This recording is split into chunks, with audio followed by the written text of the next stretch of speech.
Welcome to LOA Today. Walt Thiessen and Alex King here on this Tuesday, November the 27th, 2018. It is 4 p.m. New York time. That's 1 p.m. Los Angeles time, 9 p.m. London time. And if you're in Sydney, Australia, good morning. It's 8 a.m. We hope you're off to a good start today. Obviously, I'm not off to the best start there because the music was going bonkers for a second, but that's all right. That's what editing is for, right? Because after we're done here, I can go edit that, you know? Make it all sound better. So, how you doing, Alex? We haven't talked since last Friday, but how's it going? You doing good? All right. Yeah. That's good. Yeah, I was telling you before the show, I'm doing okay. I could be doing better, but then you got me laughing. Well, so I could be doing better. Oh yeah, tell me about it. But then you got me laughing, and I was doing better. So that's what it's all about, right? Your daily dose of happy. That's what I'm here for. Yeah, absolutely, and that's what we're here for. That's why we do this show, to help other people get into that better feeling place. Because that's what we all want. We want to be feeling better, right? I mean, the person who listens to this show knows something about the law of attraction. They've perhaps tried to implement it. They probably had some success. They manifested some stuff. Mm-hmm. But we all know how important it is to get into that happy feeling place, because that way you manifest the right stuff. You don't want to manifest the wrong stuff. You want the right stuff. So that's what we're all about here. We're about, getting that right stuff going. So we have a topic today that I think is going to help contribute to that. We are, as usual, live streaming this to the Facebook Law of Attraction Changed My Life group. And so if you happen to be a member of that group and tuned in today, we would encourage you not only to listen in, but also participate. I mean, if you, for instance, find that, you have a thought that you want to contribute, or maybe you've had an experience related to stuff that we talk about, or maybe you just have a question, either about the topic or just about law of attraction in general. Put something into the chat if you're listening live in the Facebook group, because we'd love to address it directly. In the meantime, we'll just keep going with what we're doing, but I'll be monitoring. I'll be watching. I'll be watching to see who is commenting today. So we're off to a good start here. So anyway, you're the one who came up with this topic, Alex, and I thought it was an interesting one. Not something we've ever really done on LOA Today before. Mm-hmm. But then again, everything related to life is related to the law of attraction, because, we attract everything into our lives. So really, there are no limits. It's kind of nice to be doing something that's a little bit further out than our normal wheelhouse, so to speak.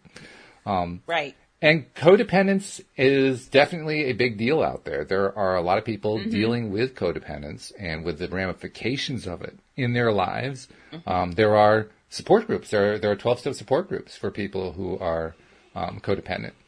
And so that shows how big a deal it can be. Now, independent, first of all, you don't find any 12-step groups for independent.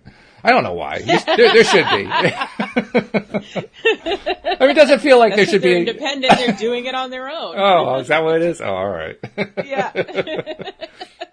No, but seriously, independent is the best place to be, obviously, because if you're independent, interesting thing about independent, often people think if you're independent, well, that means that you can't be with somebody, which is not true. No. It's actually just the opposite of that. You have to have independence in order to have a healthy relationship with a significant other. You really can't do it any other way. But it's interesting how that misconception exists, I'm not even sure where it comes from. I mean, do you know? I have no idea where it comes from. But, I have no idea. Yeah. But codependent versus independent. And specifically, you were thinking in regard to relationships, right? Yes, friendships and relationships. Yes, that's what I was thinking. I mean, there's different types of relationships. So, yeah, relationships. Mm-hmm. Yep, because, every friendship is a relationship. Exactly. An acquaintanceship really is a relationship. Anybody that you know is a relationship. But we don't typically get some people might, I suppose, but most people don't tend to get codependent with their coworker. That's usually not the way it goes. No, I wouldn't say so. No. You can't be like, I'm not going in today if you're not going in today. Yeah, right. I can't come into the office today because my coworker isn't coming in today. That just doesn't work. You can't call in codependent. Right. You can't. Walt just called in codependent again.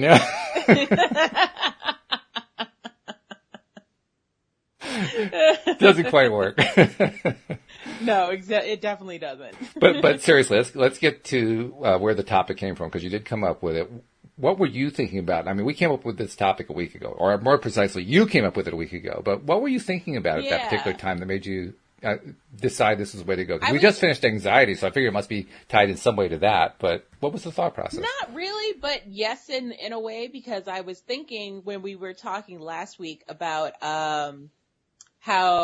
about popularity and different types of friendships you go through in life, and how some people are there for a reason and some people are there for a season, right? You know, that type of thing. So that's where I came up with the subject for today. Yeah. In other words, finding out who your true friends really are, because that's a common thing. Carlos was talking about that the other day, about how you don't really know who your friends are until the spam hits the fan, and then you find out who your friends are. You find out who the real ones are, the ones who stick with you. Mm-hmm. I mean, I think I gave the example of Magic Johnson and Larry Bird, because when Magic Johnson was diagnosed with HIV, most of his NBA friends wouldn't come near him, including many of his teammates on the Lakers. But it was Larry Bird who called him up to find out if he's doing okay, despite the fact these guys had been bonking heads for years. But but there was a real connection there, and Magic really recognized that. So yeah, that's where you find out who your real friends are when the spam hits the fan. I mean, exactly. I imagine you have your own experience that you draw from when you think about that. Can you think of any kinds of incidents like that? I had an incident maybe about 6 or 7 years ago where I lost my friends it was two specific friends we were friends for like 15 years. Wow. Like since junior high. Yeah. So you would think those are your friends for life. And then, I was going through depression and anxiety, and I was inpatient in the hospital for depression and suicide ideations and stuff like that. And they were just like, no, it's too much. Wow. We're like, no, this is your second time in the hospital. We're good.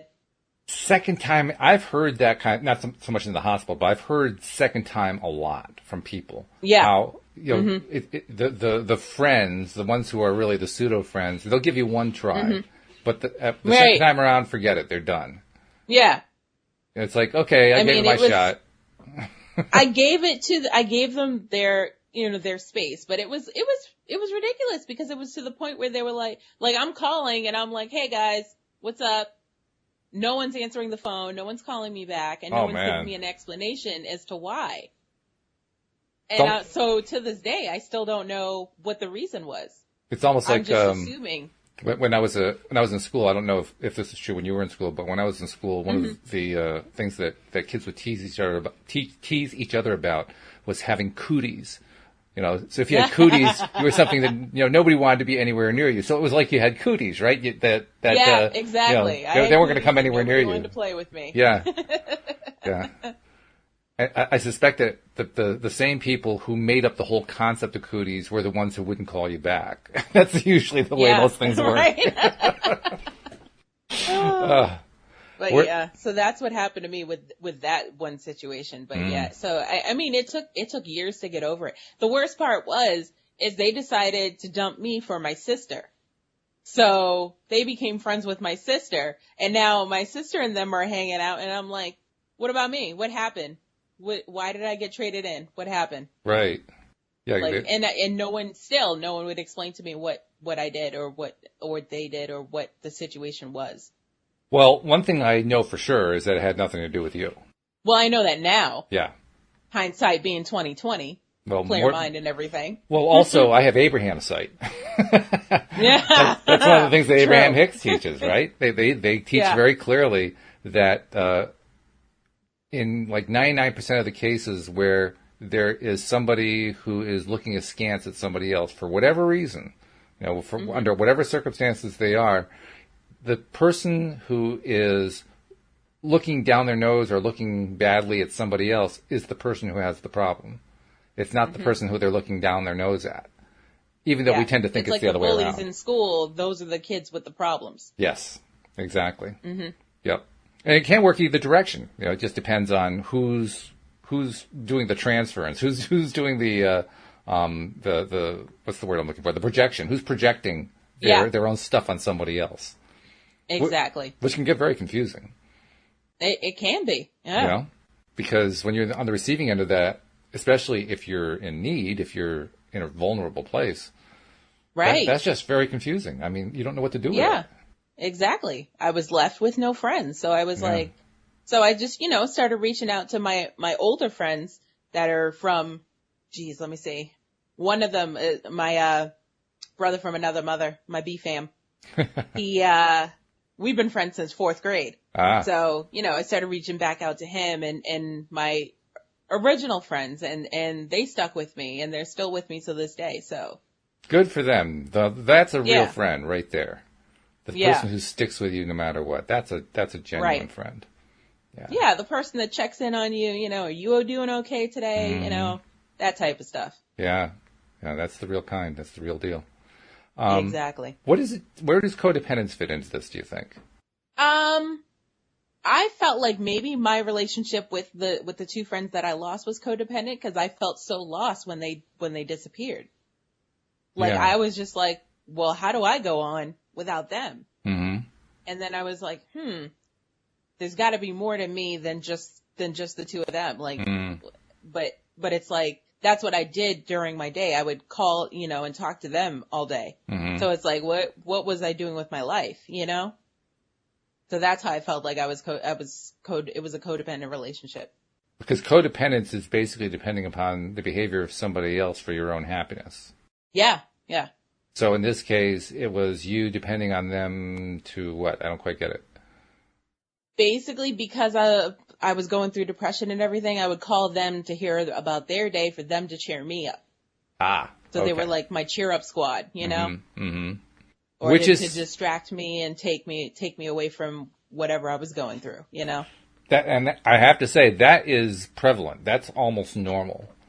And by normal I mean common. It's extremely common. I know for myself, I would have fallen into that category up until about the time I discovered law of attraction because I really didn't think I had any control over my own emotional reaction to stuff. So I needed to have somebody else, anybody else, give me a stimulus of some kind so I could react to it. Because I was just in that mindset. It wasn't until I learned about this stuff that I realized, wow, actually I can move my own emotional set point, which was a real eye-opener for me. I mean, seriously, it was big. Because I really didn't think you could do it. And I didn't discover this stuff until I was in my 50s. So it gives you an idea, like 50 years of just being completely dependent on what somebody else is trying to do in order to get a reaction, Yeah. Now, I wasn't specific about it. I wasn't specifically attached to one person, so I wasn't codependent in that sense. I was codependent on society. Somebody's got to stimulate me in some way. Well, see, I always stimulated myself, but at the same time, I also depended on my friends and other people, and they also depended on me, which is how the relationship was codependent because every time somebody wanted to have a good time, Whoops. Just lost you for a second there. Oh, no. Hopefully you'll be back pretty quickly. Well, while she is trying to reconnect here, I am going to put out a couple of our usual messages I do. First and foremost, the message that if you are not yet a subscriber, we want you to click on subscriber, so please do that. And second of all, and by the way, all the links for subscribing are in the descriptions in most places where these videos and audios are being posted. But if you don't see a link in the description, just go to the homepage of our website at loatoday.net, and you'll be able to find there how to subscribe. And then once you subscribe, share the fact that you're doing it on social media. And I did it. I mean, I thought if I just gave out those two messages, Alyx would find her way back, and she did. Hooray! Yay! I had a phone call, so it comes through and then it cuts me off of you. Oh, I see. Okay. I need to figure out how to put my phone on Do Not Disturb and see if I can still use. There ought to be a way to do that, shouldn't there? Yeah, I'm pretty sure there is. I'm going to figure that out by next week. Okay, all right. So now you have something to do. And it doesn't require anybody else. You can do it independently. Well, it might require Google. Google, yeah, that's that too. Yeah. I'm definitely codependent on Google. Yeah, I think most of us are. I'm not so much dependent as hooked. I'm just plain hooked. I love Google. I mean, because I'm also good at finding stuff with Google. So, I mean, there is actually one. Talk about codependent. There is one bad side to be a little bit about Google, because when people you're close to find out about it, they want you to do looking up for you. You know that? Yes. Have you had that? Yes, all the time. All the time, yeah, okay. So you know what I'm talking about.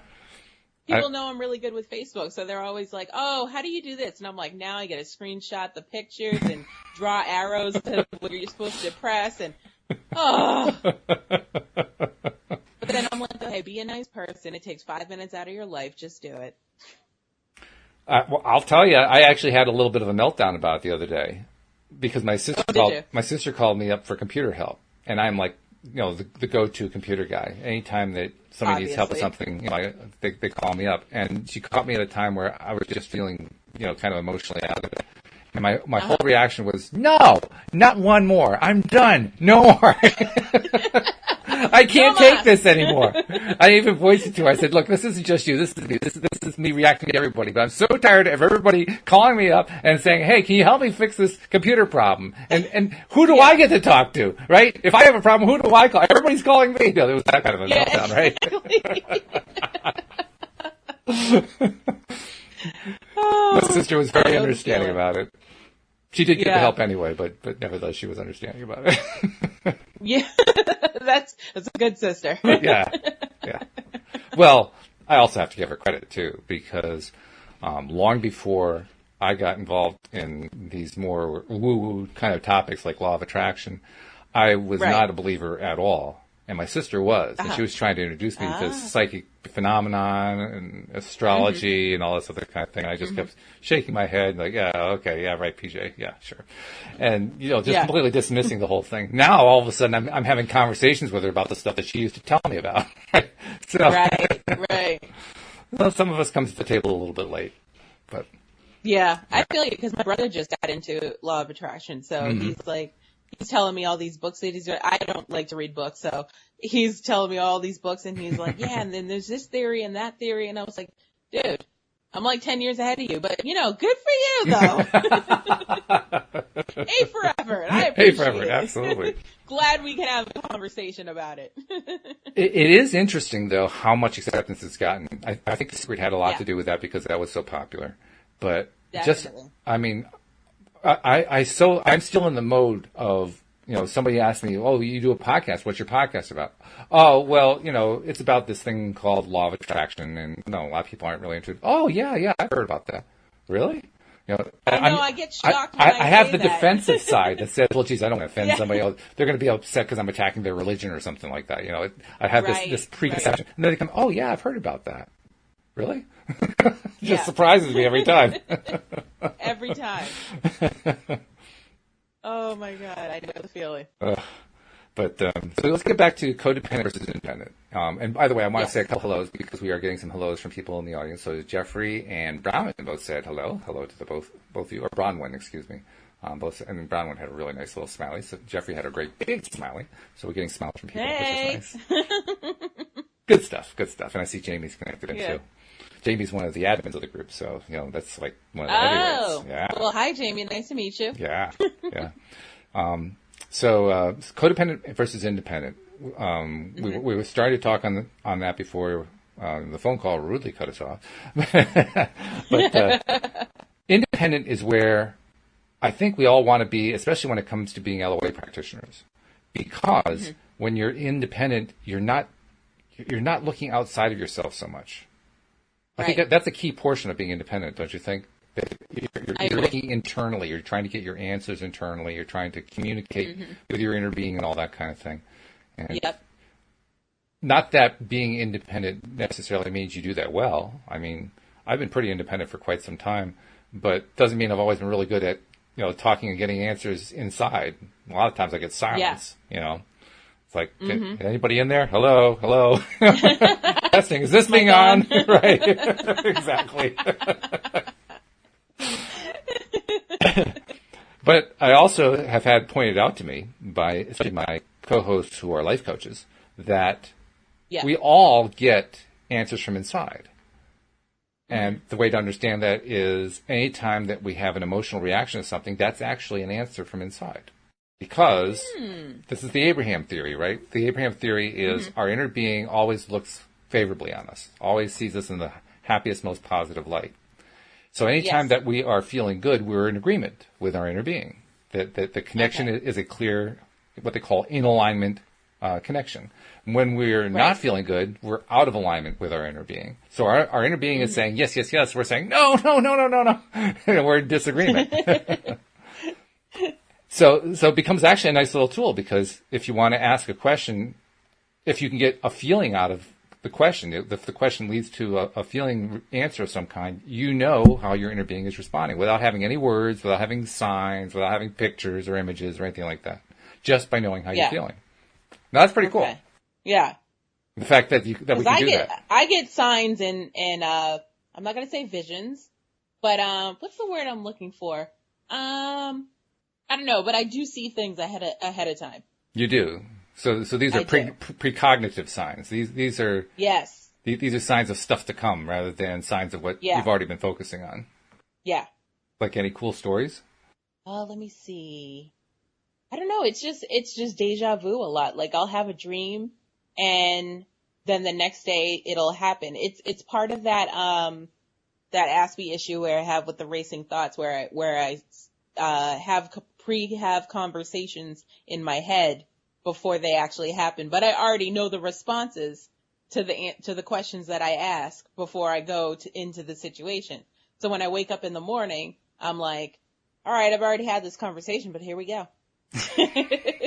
Does it ever change? I mean, people's reactions change because everyone reacts differently to what you ask them, but no, I'm pretty straight on. Wow. That's I mean, for somebody like me, that's a little bit spooky. Is it? Yeah. I'm. There's woo and there's woo woo. I'm woo. I'm just like I'm like a little over the line of woo. So you're woo-ish. I'm woo-ish. Yeah, exactly. Woo woo starts to get a little bit far out for me. So I mean, the whole idea. I mean, I think it's cool. I really do like the idea of having that. Actually, what interests me more is being able to communicate with the dead, with non-physical beings, with beings who are not part of the physical life. Because that's what Esther Hicks does. I've been told that I have that power, but I don't want to tap into it because I'm too scared to do it. No. Really? I'm just like, I'd rather not. I've had psychics tell me, well, you do have that power, but you have to, there's certain things you have to do to tap into it. Mm-hmm. And I'm just like, you know what? I don't want to cross that line. They're not going there. Let's leave the veil up. What is it about that? I mean, here I am talking about how, you being able to dream the future and hit it accurately makes me spooked out. What's spooking you out about being able to connect in that way to the other side? My independence, ironically. Oh, okay. Not being left alone, you know what I mean? Like I used to watch Medium back in the day, and Ghost used to just come into her bedroom in the middle of the night and just be like, "Excuse me, I have a question." Well, you know what I mean? So I feel like it would be like that. So I was like, I'd rather ignore the fact that they're there and just be ignorant to the whole situation. That's funny. It's understandable. My understanding, though, is that people who learn to develop these skills, they actually learn to build boundaries, I guess you might call them. Boundaries. Saying, okay, you guys are not allowed to contact me between 9 p.m. and 6 a.m. I'm off the clock, right, yeah. Yeah. No contacting, go away. Yeah, exactly.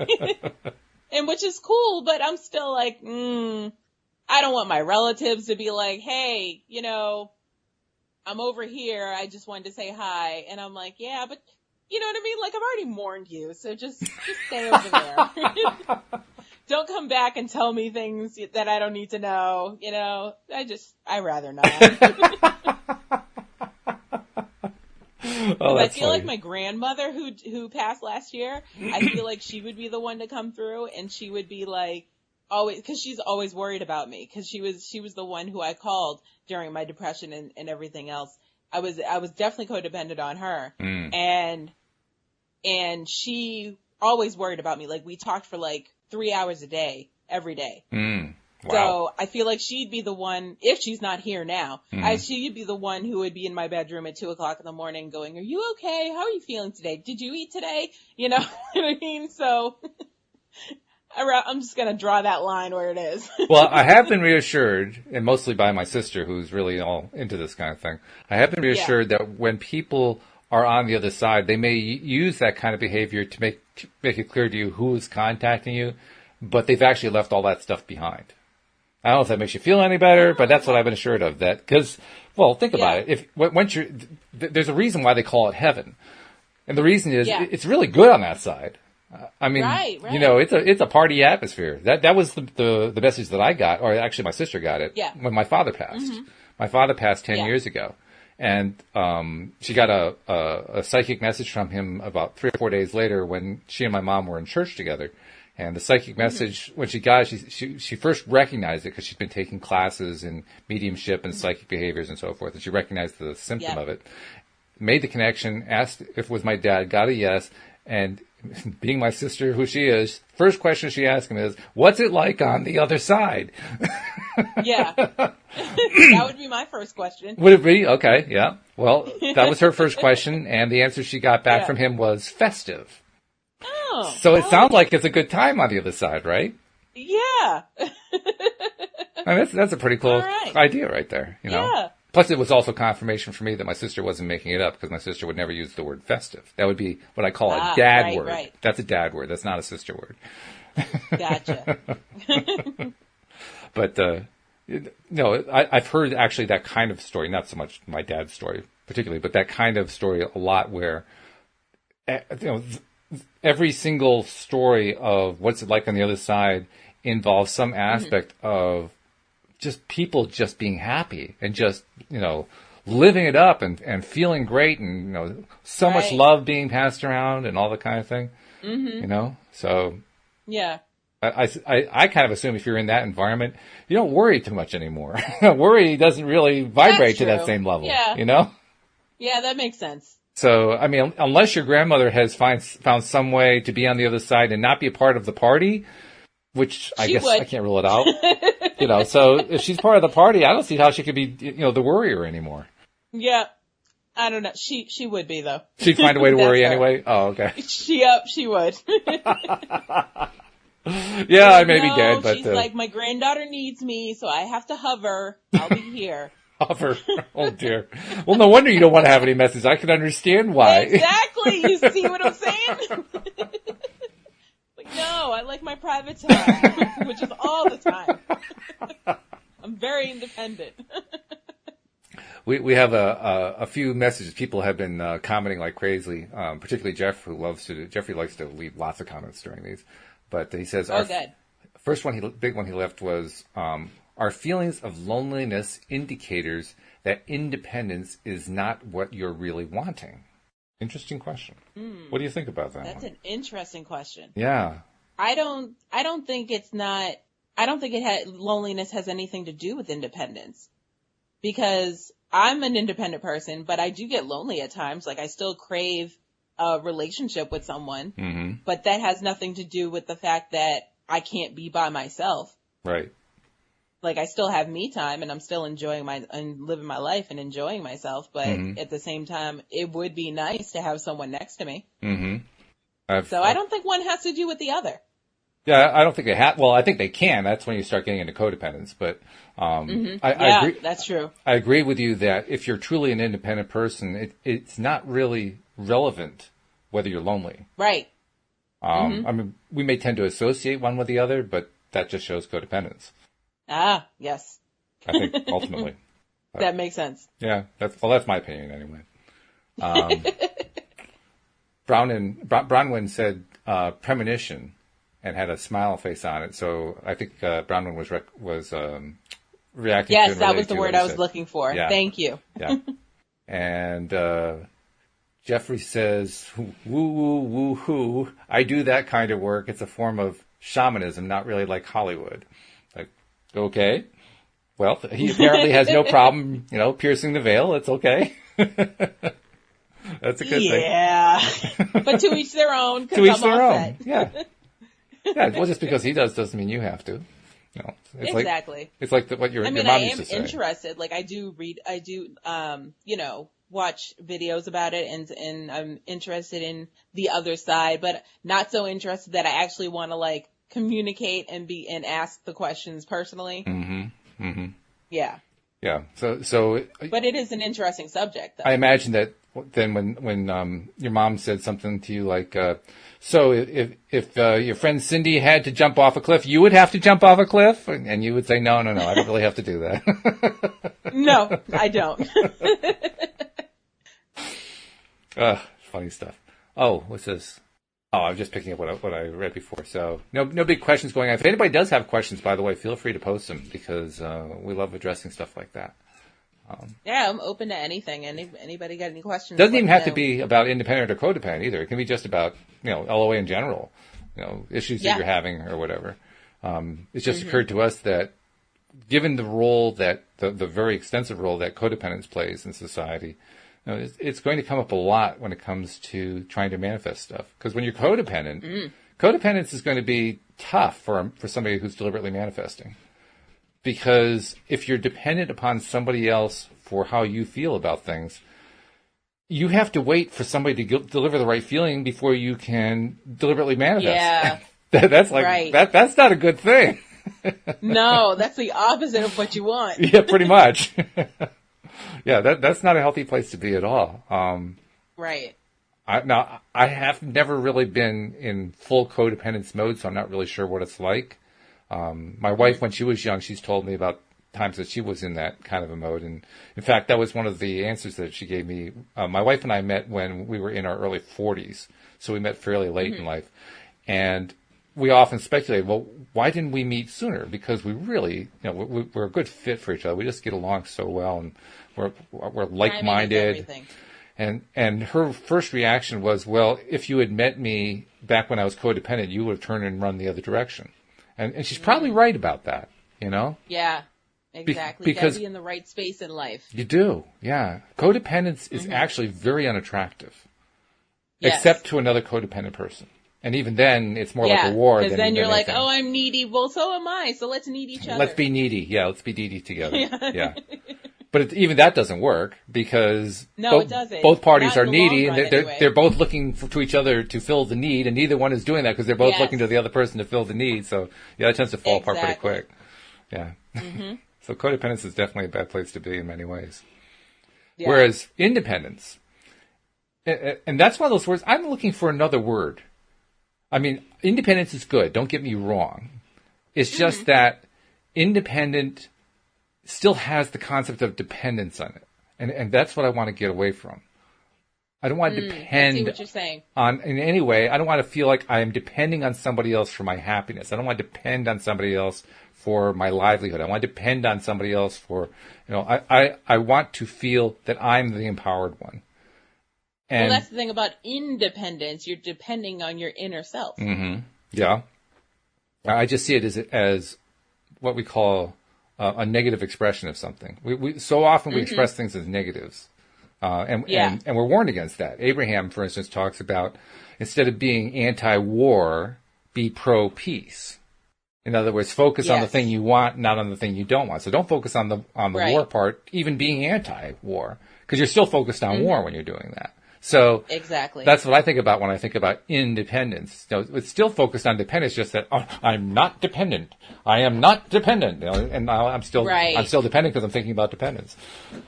Yeah. So that's why I want another word. I want a word that means like autonomous or something like that. I'm not quite sure what it is, but something that says I'm the empowered one, because that's what we're really looking for here. We're looking to be self-empowered, right? Self-assured. Self-assured. Yeah, that's good. I like that one. That feels very good.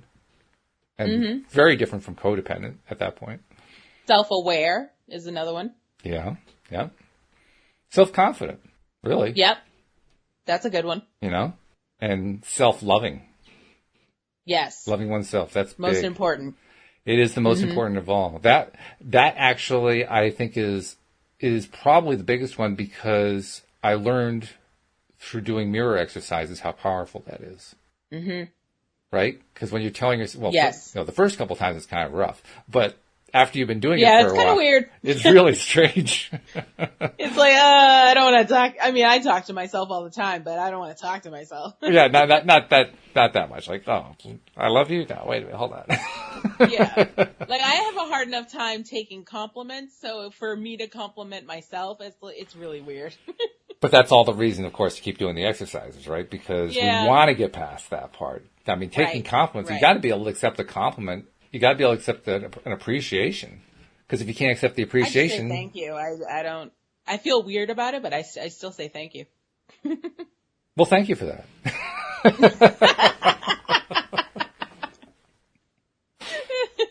No, but it's true. I mean, you have to be able to accept. You have to be able to receive. That's what it amounts to. Yeah. Receiving is big. And you have to really be able to receive in every way possible. That's what I work on. Trying, are there any ways that I am not receiving as well as I could be? Anytime I notice one of those, I want to try to clear that as soon as I can. Because you can attract all you want to, but if you can't let it in, it's not going to help a whole lot. Very true. Right? Very true. Yeah. Mm-hmm. Yeah. So the receiving part's pretty important. But yeah, self-love, self-confident, self-appreciative. All those things. Those are good words. Those are terms that I think actually describe it really nicely. Because when you're in that mode, plus the nice thing about those words is, unlike independent sometimes has a sort of a negative thing associated with it, like, oh well, he's aloof. He's he doesn't need other people. He's to himself. Yeah. Self-absorbed and all that kind of thing. Right. And there's like what they really mean by that is he doesn't show any kind of concern for somebody else. He doesn't show any kind of caring for somebody else. Exactly. That's what it does have a negative connotation to it. Yeah. Well, that's why selfish is considered to be so bad. There's actually nothing wrong with loving yourself. But what they mean by it is you have absolutely no concern for anybody else. That's what they really mean. Take it to the extreme. Yeah. Well, it's not even extreme. Actually, it isn't even related when you think about it. There's really no relationship between loving yourself and refusing to have any concern for somebody else. But we tend to think that there is one, and that's why we associate them and say, oh, well, he's selfish.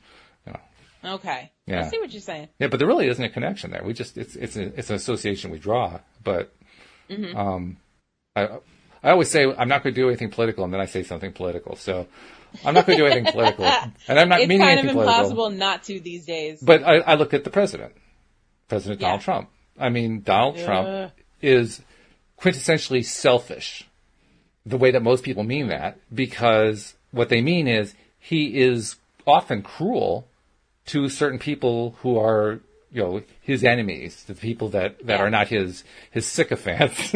And because of that, there's a line drawn, right? Right. That's why I think people think that he's selfish. I think he actually is selfish, but that's not what that part is. That part is just being cruel to other people under certain circumstances. Is cruelty necessary? Absolutely not. No, it's not necessary. Does it have anything to do with being a self? Well, I guess in the sense that everybody's a self, but beyond that, not really. Yeah, I know, right? Okay, let's see. What do we got here? Bronwyn is agreeing with us. Bronwyn. I got to get that name right. Bronwyn. Bronwyn is agreeing with us. Bronwyn is saying that's so true. And Paul is joining us. Hello, Paul. Glad you made it to the show today. Nobody's coming in with questions, so I guess everybody has all this figured out. Maybe we should bring them on. Maybe they could explain it to us. Maybe they're the experts in this thing, right? Apparently. Everybody's doing the whole self-love thing. So I guess. They don't even need today's episode. Well, maybe we should do like Man in the Street. We'll just come in via camera to their phone and say, so, tell us why you're the happiest person on earth, and we'll share that with the rest of the group, right? Right. No, share with the rest of the group. I like it. I think that people are happy that Facebook doesn't let you do that. Somebody forcing a microphone into your mouth, right? Yeah, no, that probably wouldn't work. Yeah. Facebook gets enough bad press. They don't need that one too. I know, right? That's the last thing they need. That's the last thing they need. Poor Facebook. But independence. What we're really looking for there, we talked about how we're looking for self-love, self-appreciation, but it also plays a significant role in a healthy relationship. So let's talk about that for a little bit, because you really need to have two people who have that self-love, that self-confidence in order for a love relationship to blossom. Yes. Which suggests to me, and I want to see what you think about this, it suggests to me that the only people who are going to be good at letting source energy flow, because I think source energy is the same thing as love. So that's my assumption in this. The only people who are going to be good at letting that flow are going to be people who are independent, people who are self-assured, self-loving, and so forth. So if you have two people who are like that, you're going to have the most love going on between the two of them. Yeah. That makes sense? Because I feel like, especially in relationships, there's a point where you have to be able to go about your day and not be so needy or dependent on the other person. Like, oh, I need to text him and be like, oh, I need to talk to you right now. No, just do your own thing. Like, go out with your girlfriends and hang out, and then come back home to your significant other. You know, you need to have couple time, and then you need to have your separate time. And if you have your separate time and you can't be by yourself, that's an issue you got to work within yourself. Yeah, and that will ultimately affect your relationship. Yes, it will. It has to. Yeah. Because then you become too needy and the person can't take it. They suffocate. We also see it, not so much in this group. There's another group that I won't name because I don't want to disparage another group, but there's one group in particular where you see a lot of people posting about things like wanting to use the law of attraction to attract back an ex, or wanting to attract a particular kind of person into your life, or, you know, wanting to, in many ways, they're actually thinking about using the law of attraction as if it were a force, like you can force somebody back into your life. Yeah. You know? Which is not what it's about. No, it's not. No, but nevertheless, they almost treat it that way. And there are some of them that if you, I've tried to reply to some of them, and if you don't reply in just the right way, they take great offense because, you know, you're trampling upon. Well, that's because you disagree with them. Yeah, well, that's true. Yeah. I'm trying to disagree without being disagreeable, but I guess sometimes that doesn't work. It doesn't come across on social media. Yeah, that's true. You know what I mean? It's you got to have the voice behind it so they can hear your tone. That's the problem with texting and stuff like that. Just, you can't hear the tone. Yeah. But nevertheless, so many of them, and it seems to be, I don't like the stereotype, but this does seem to be the case. It seems to be young women. I'm going to say women primarily in their late teens or 20s. And usually shortly after there was a breakup, and they're really heartbroken about the breakup and they want him back. That kind of thing. Oh, yeah. Because at that age, you always think that your ex is the one that was supposed to be the one for you. So right. Even though you're like 19, so you really have so many years ahead of you before, and so many frogs to kiss before you find your prince. so don't even worry about it. On behalf of the frogs, I'm not sure I like that analogy, but. Well, you're married, so you're a prince now. So I see. Oh, okay. Well, then I'll just try to ignore the first 20 years of my single life before I got married. But you had to kiss a lot of frogs, too, to find your princess. But I didn't think of them as frogs. That's the thing. I thought every one of them was lovely. I thought every one of them was a beautiful person. So, I don't know. That's just me, I guess. No, but seriously, the truth is, I mean, you do feel that when you're that young, don't you? And it's not just female either. I mean, men feel exactly the same thing. Yes, especially after that first breakup where it just feels like the world is ending. You know, the pain is excruciating. You know, it's like there's this gigantic hole in your chest and it'll never heal. It'll never be filled. Yep. All that kind of thing. You always get over it. You always get over it. Isn't that annoying? Yeah. But it's something you learn with age and wisdom. Like, I didn't know that back then when I was 19. If I was dating someone, I'd be like, oh my God, my life is over. Yeah, right. But, you know, my world came crashing down. There's no one else out there for me. I have to get him back. But now I'm 35 and I'm like, next.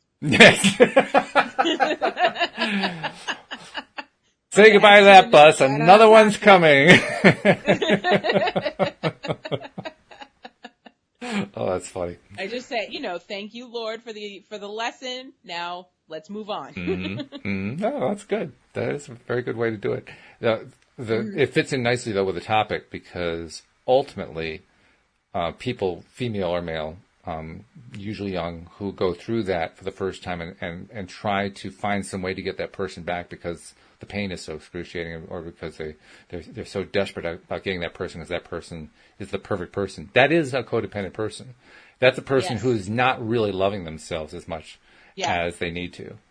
And well, it's hard to love yourself in a breakup, especially if you're the one who was broken up with. Yeah. If you're the breakup instead of the breakup it's totally a different situation. Well, I don't know. It doesn't seem to be, because a lot of the times you'll see somebody posting, "Oh, I broke up with him, but I really want him back." And I'm thinking, okay, well, why did you break up in the first place? It couldn't have been all that good. There had to be a reason. There had to be a reason. So think about it. Yeah.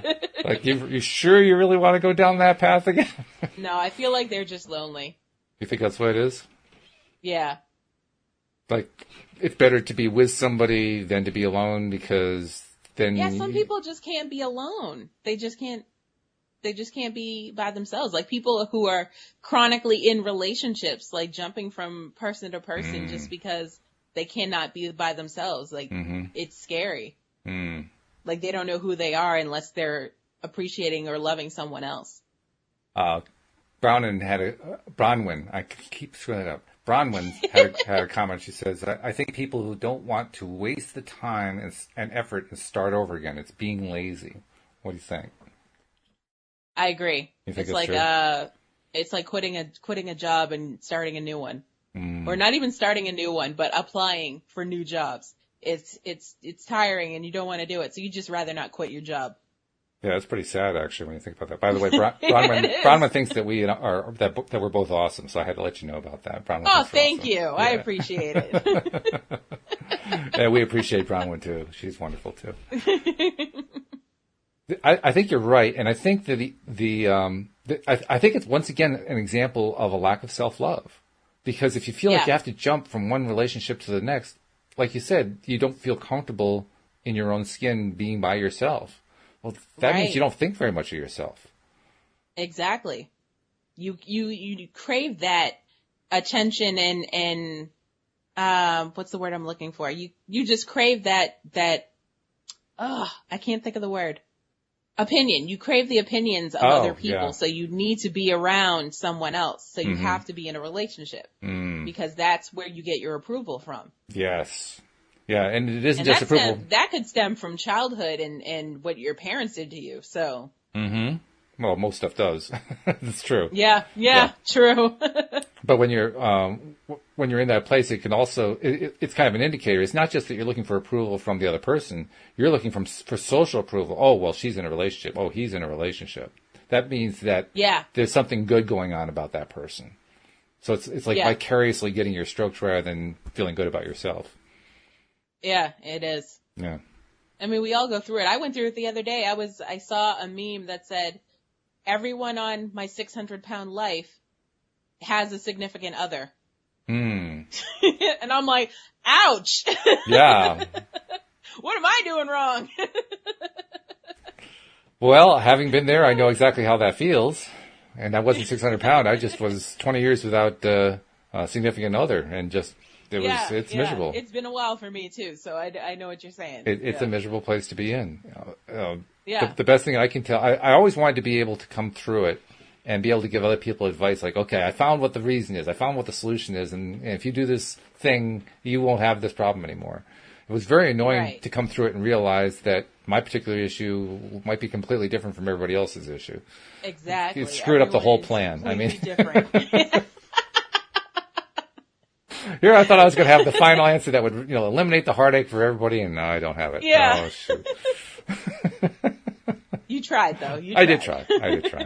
Well, I did find something that is useful to some people, because it was certainly useful to me, which was realizing that I was sabotaging my own chance with each new relationship, because as the experiences kind of piled up one after another, I would go into the relationship believing, well, this one's not going to work out either.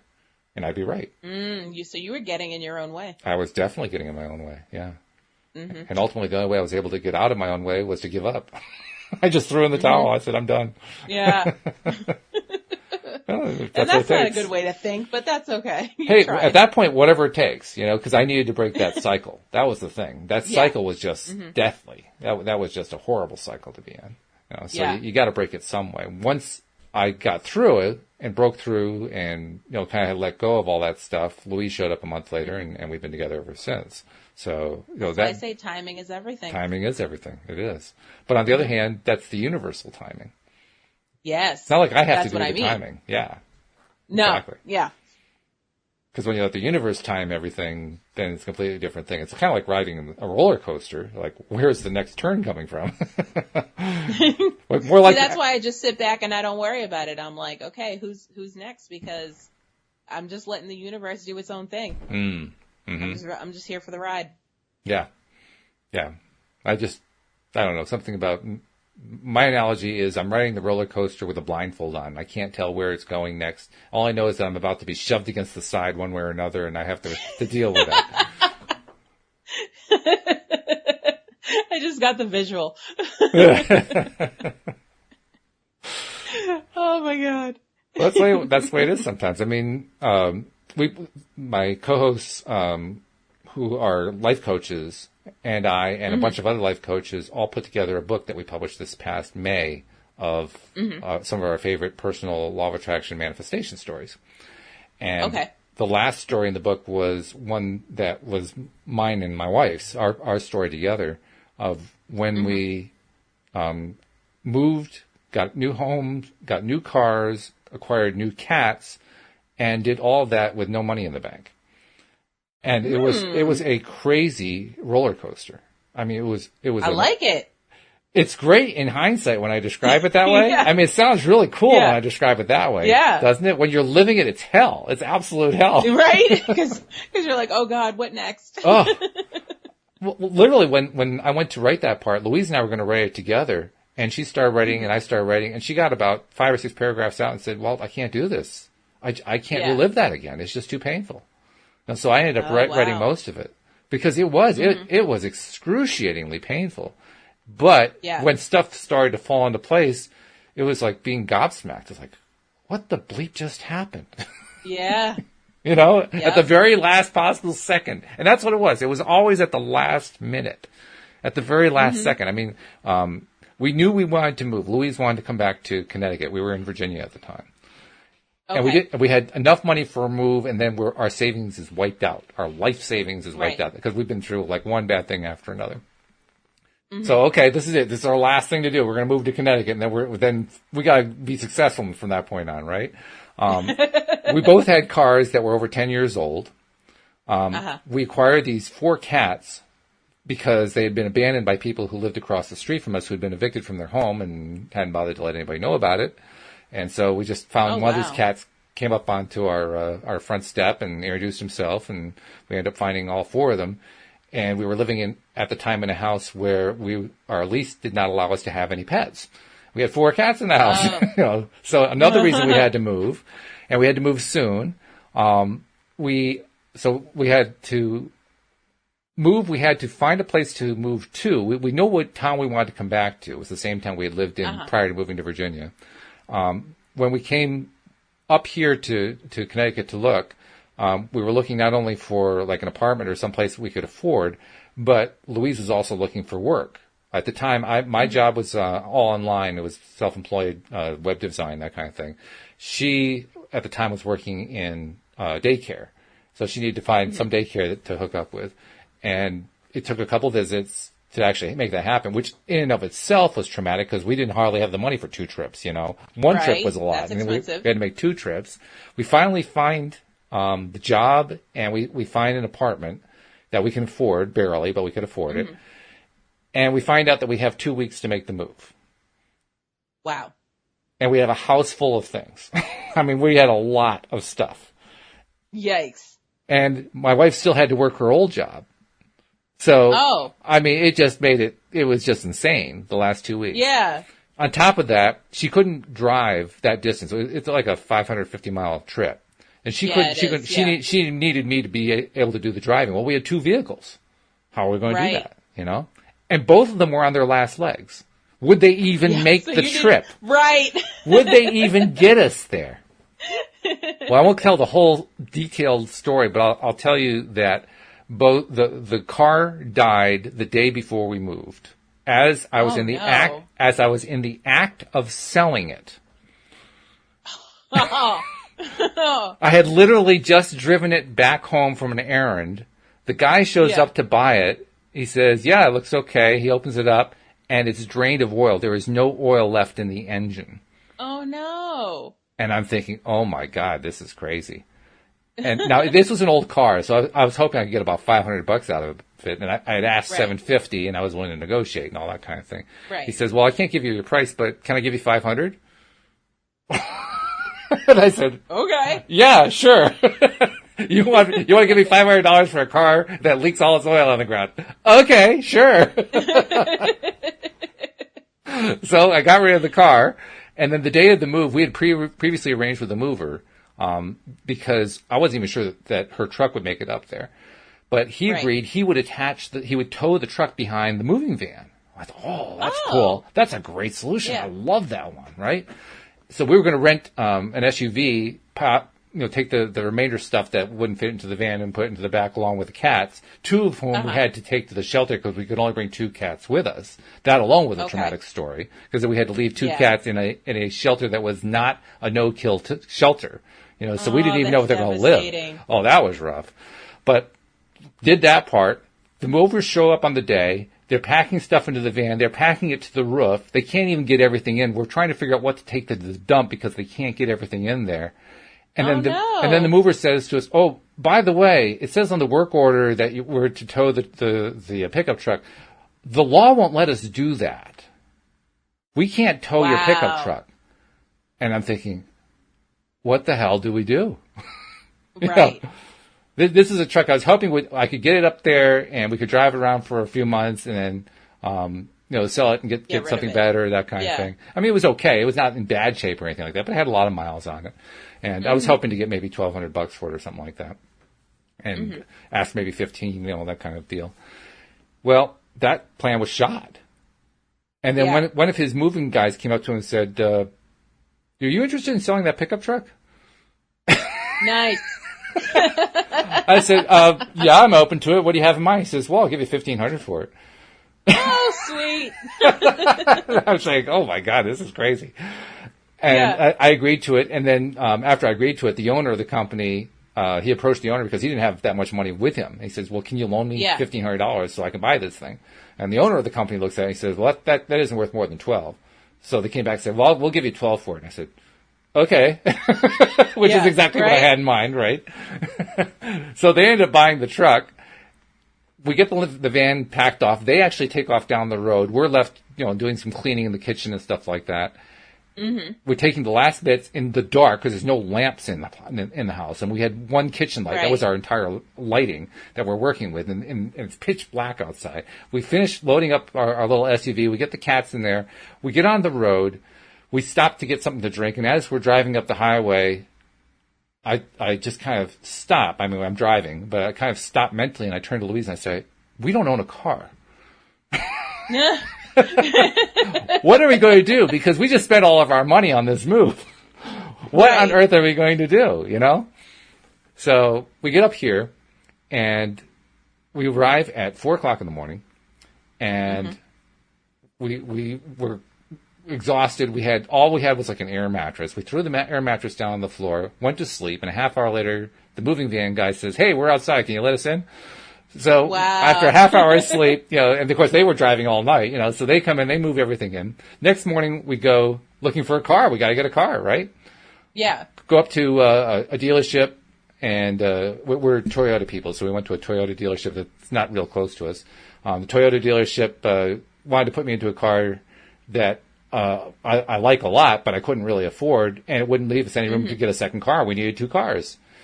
Well, long story short, that didn't work out so well. The next day I go to another dealership that's very close to where we are. Same kind of thing, a Toyota dealership. And we drive in the morning in our rental, and we're like desperate. We have no idea what to do. We can't really afford anything. Right. We have no money to put down. And we're talking to the dealer. He's a really nice guy, really, really nice guy. And his supervisor comes over. And his supervisor asks what's going on. He explains it to him and says, we're going to put you in 2 vehicles before you leave here today. I said, well, that sounds great, nice. but I don't think we can really afford it because I knew what these cars cost. I mean, even if you're going with a lease, I knew what they cost. Do you know that they discounted their prices so much that they discounted their entire profits away just to make sure that we could be in 2 cars that day? Wow.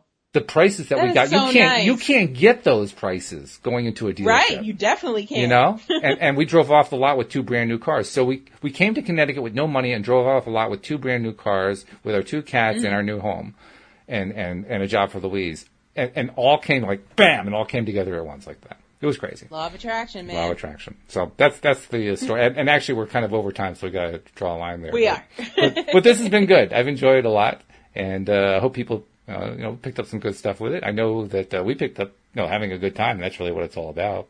I had a good time. Getting that daily dose of happy. So look forward to I'll be talking to you on Friday, right? Yep. So we'll be talking then, and we hope that our listeners will come back as well next time here on LOA Today. Goodbye, everybody.